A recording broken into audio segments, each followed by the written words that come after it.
Welcome to Dr. Jimmy's Applied Calculus, Section 1.4, but Part 2.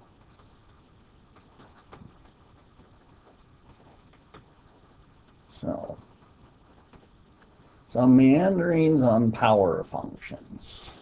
So we had a power expression, x, with some exponent. And so now a power function would be x with an exponent, which would, for each x, produce one value with a coefficient. So essentially a one-term polynomial. So let's look at these.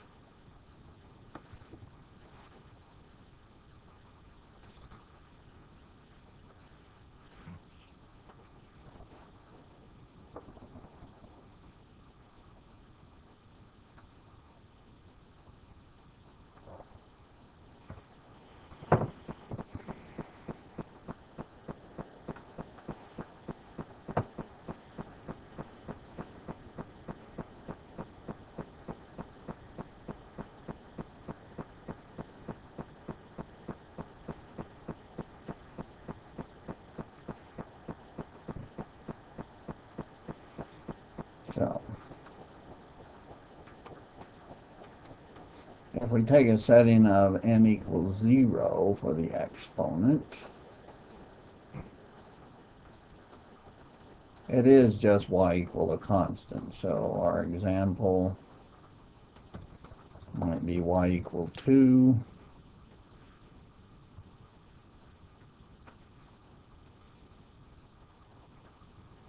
Quick graph. Oh, this is a straight horizontal line at height 2, so straight line. N equals 0 will always produce this horizontal straight line.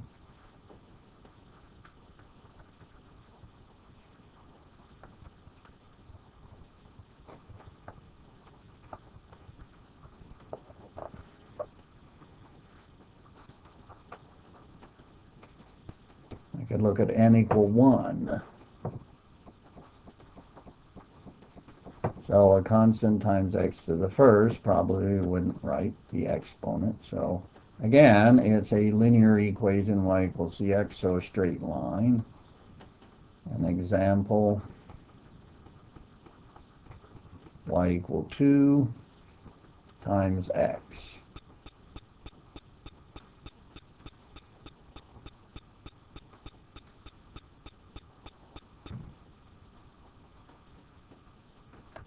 So a straight line through the origin, slope 2.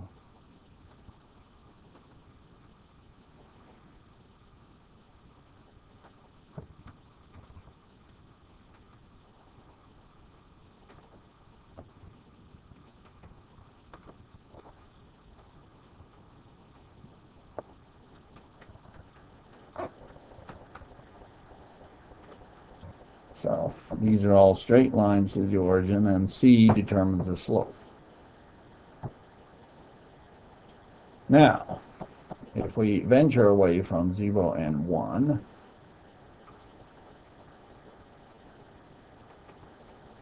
well, for instance, if we looked at n equal 2, so constant times x squared, a parabola.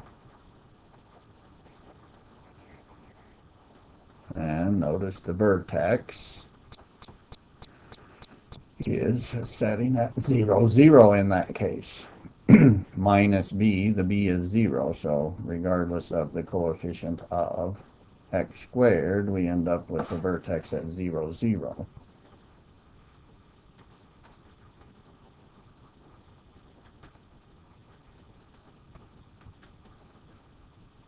So if if we took an example y equal 2x squared,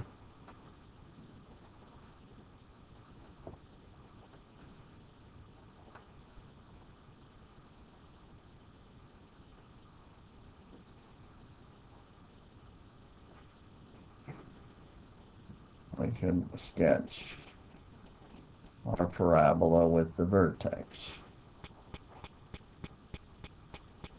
Now, a slightly different example, y equal minus 2x squared. The only difference, instead of opening up, it opens downward. So that's to change the constant, the only difference, upward or downward. So parabola setting at the origin.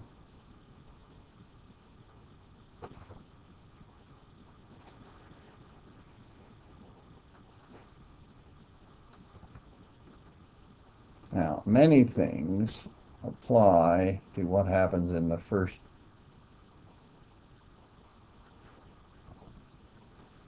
quadrant. So first quadrant picture gets cut off, and we see 1/2 of the parabola.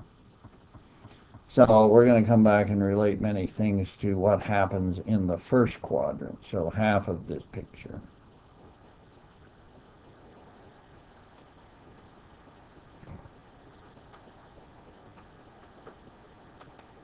So we've looked at 0, 1, 2, some positive values. Let's make a negative value for the exponent. So y equal a constant x to the minus 1, but we might also write that as constant over x. So, for example, y equal 2x to the minus 1, or 2 over x.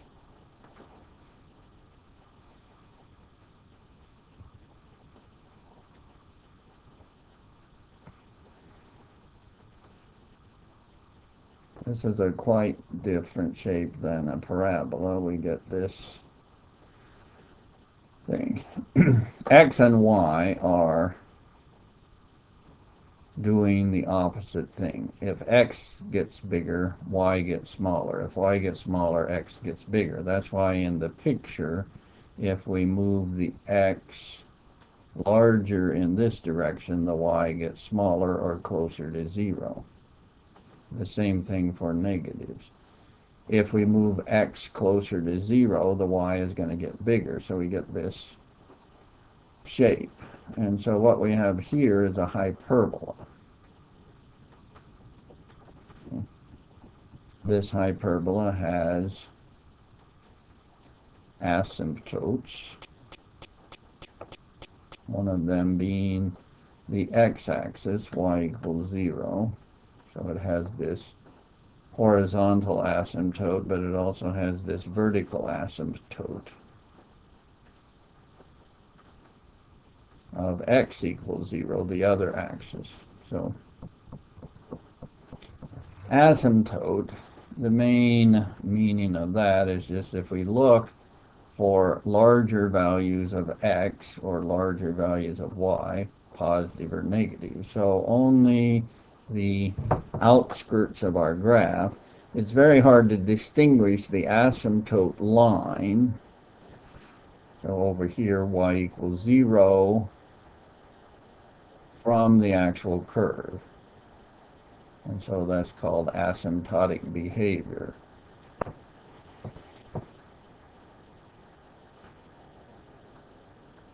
To reference this back to just the first quadrant, redraw the picture, and so we see asymptotic behavior. We have this basic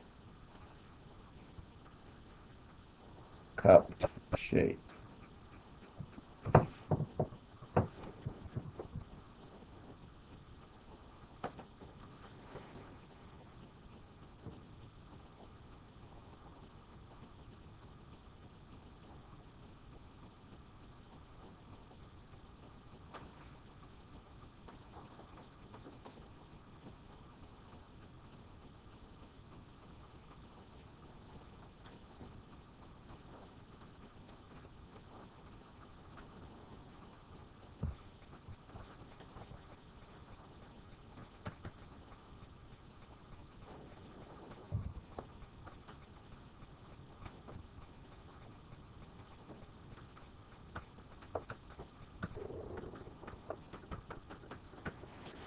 Now, actually, when we looked at these cases, the hyperbola, the parabola, other than 1 and 0, as a basic picture of the graph, that's all we need, because if we take a number bigger than 1, it's going to behave like x squared. So, for example, y equal 2x cubed, or y equal 2x to the fourth. If we look at these in the first quadrant,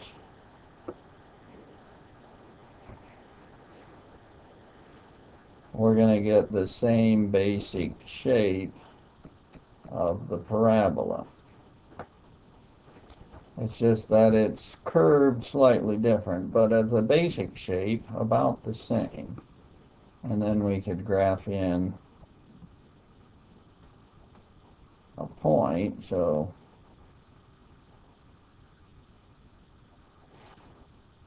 one and two, but we take a few more points. If we graph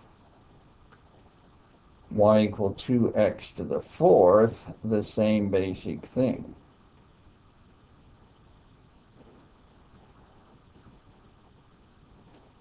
So if we hadn't put them on the same graph, it'd be a little hard to tell the difference. If we graph a few extra points, we would notice that for larger values of x, x to the fourth is higher than x cubed. And for small values, the opposite. So, but each one is basically starting with, if we drew a rough parabolic shape. So that's first quadrant with a positive coefficient. Negative coefficient would reflect it downward. And then in the case that we actually have things in other quadrants, such as 2x cubed, it's a copy of the other piece, but reflected downward for negatives. X to the fourth, we get a copy of the first quadrant, but it reflects directly across. So we get something like a parabola. This is cubic as a piece of a parabola, the other half reflected downward. So things like x to the fifth would look like our picture of x cubed. But also, if we had, for example, y equal minus 0.6 x to the 3.8. So that's a power function. We see the exponent is bigger than 1, so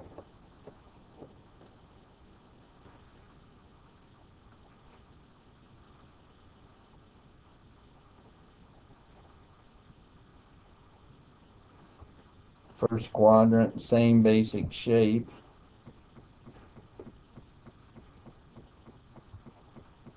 As the hyperbola. It's just a matter of using a few points to make it, to fine tune it.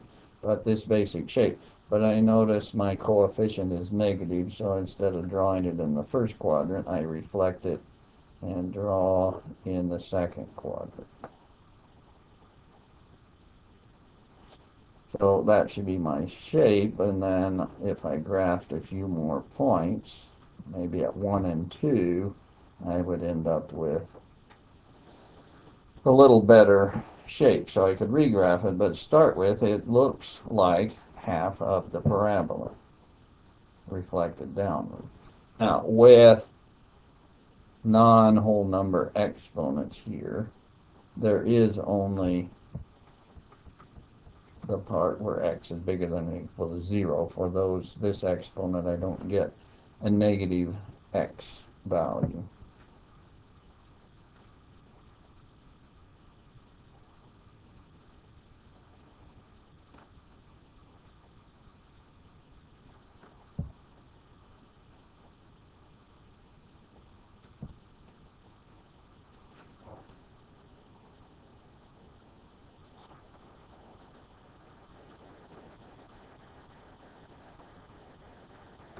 Now, if we take something less than 1,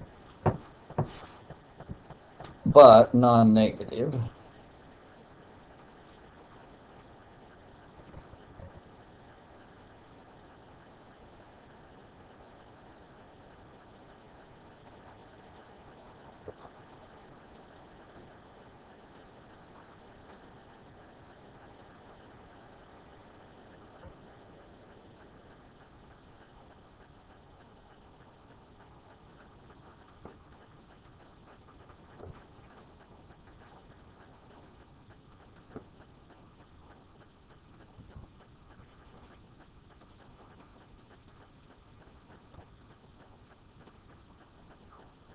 so now, these graphs will look like, essentially they look like the parabola again,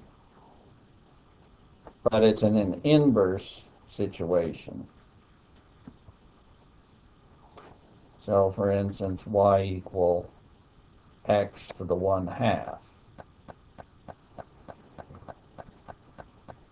We could relate it to the inverse,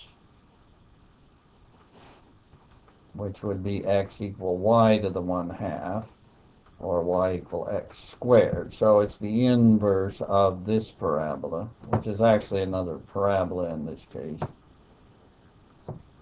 So we could do this in different ways, but if we restrict to this first quadrant,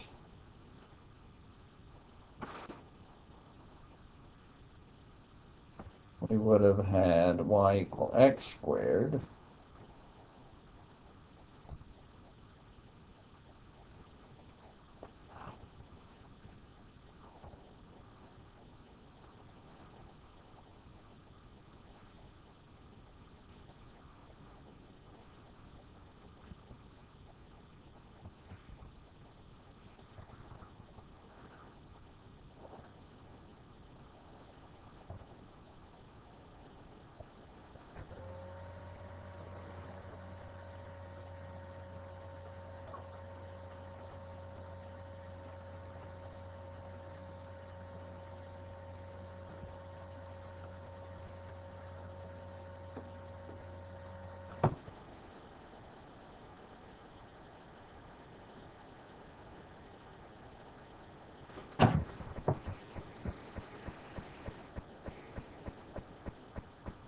So y equal x squared, but we would reflect that through 45 degrees to get the inverse. So we get this same shape reflected, so it opens up around the x-axis instead of the y.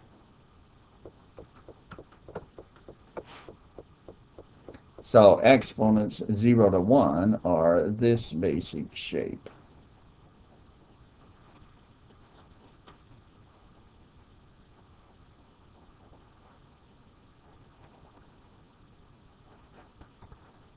So if we had y equal 2x with an exponent of 0.9,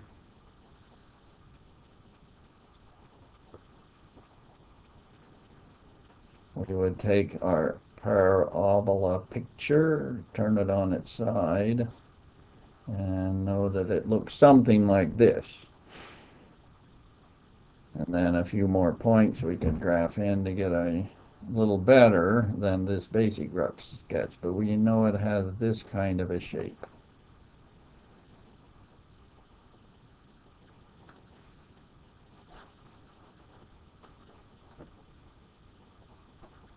And then if we take negative values,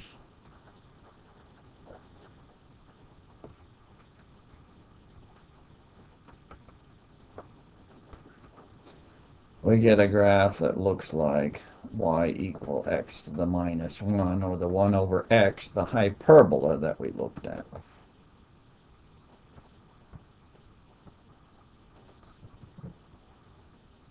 So for instance, y equal 2x to the minus 2, or 2 over x squared.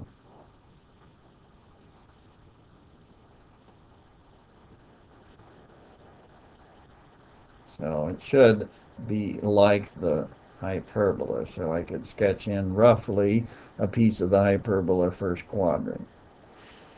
Any other part that might be in another quadrant would be that same shape in some reflection. In this case, I would get a second quadrant piece. Because of the x squared, it's the same piece but reflected but remains positive.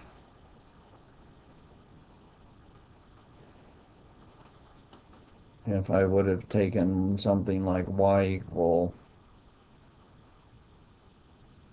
1/2 x to the minus 3, or 1 over 2x cubed,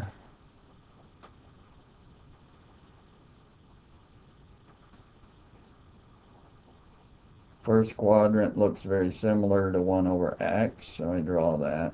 Now, because of the cube, if I move to negative x, the graph is negative, so a reflection of the same hyperbolic shape, or similar to hyperbolic shape, in the third quadrant.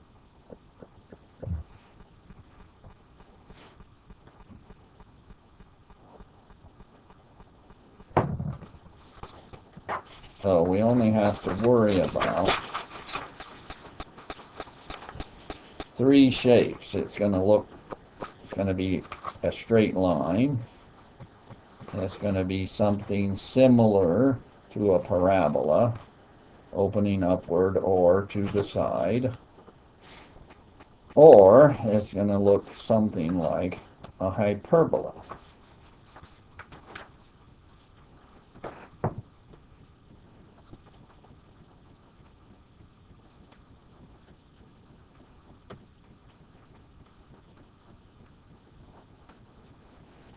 Now that we have a few graphs to work with, we could look at translations. So what is translation? Translation is, well, in algebraic form, either add or subtract a value to a variable.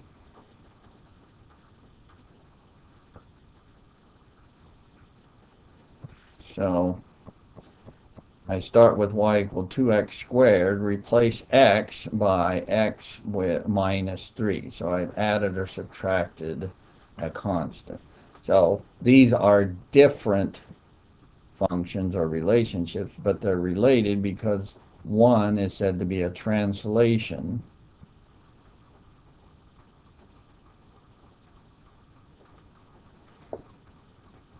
of the other one by 3.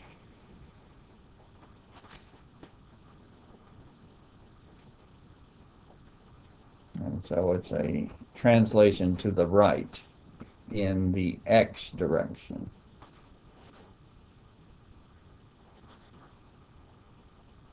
If we did something to the y,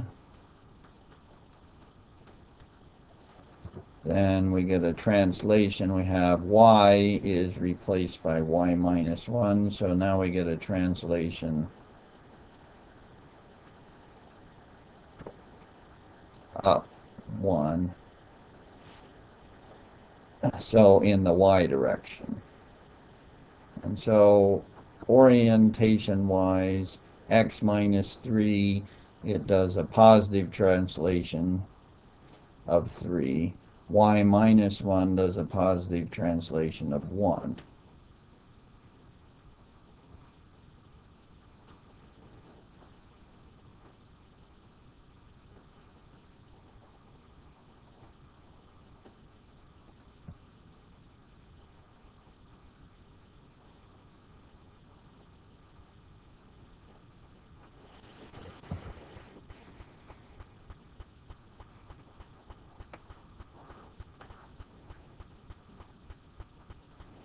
We started with a graph y equal 2x squared. So our parabola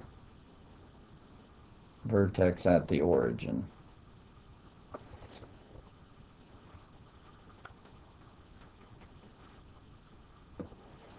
Then we made a translation of 3 units to the right. So the same graph, but move it over 3 units. And so the result there would have been y equal to x minus 3 squared. So 3 units to the right. And then we came to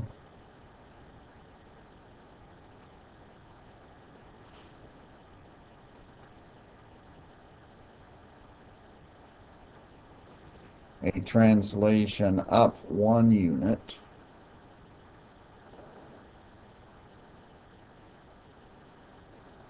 So take the same graph, move it up 1 unit, and we ended up at y minus 1 equal to x minus 3 squared.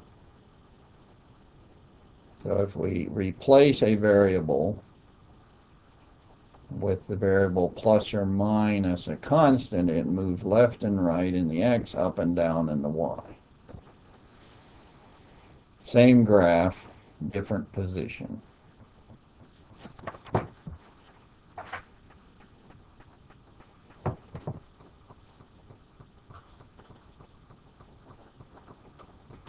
Another example, we could start with what we know as the square root of x, a nice parabola on its side. We could make a translation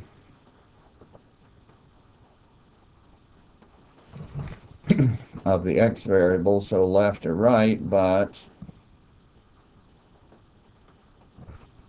the translation will be negative 2 since we have x plus 2. And then finally,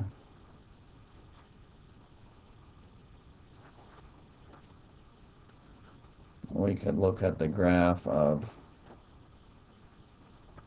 y equal 3 plus that square root of the quantity x plus 2. Now here I haven't written this y minus, and this might be more typical, but notice that this is y minus 3 is equal to x, square root of x plus 2. So in that form, it's the translation of plus 3.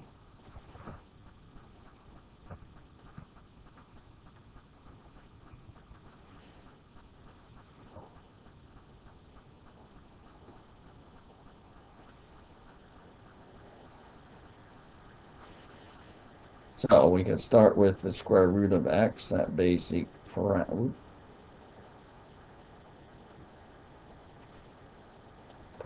on its side.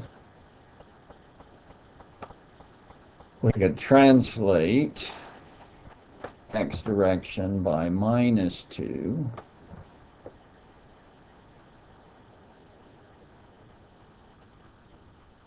Redraw the same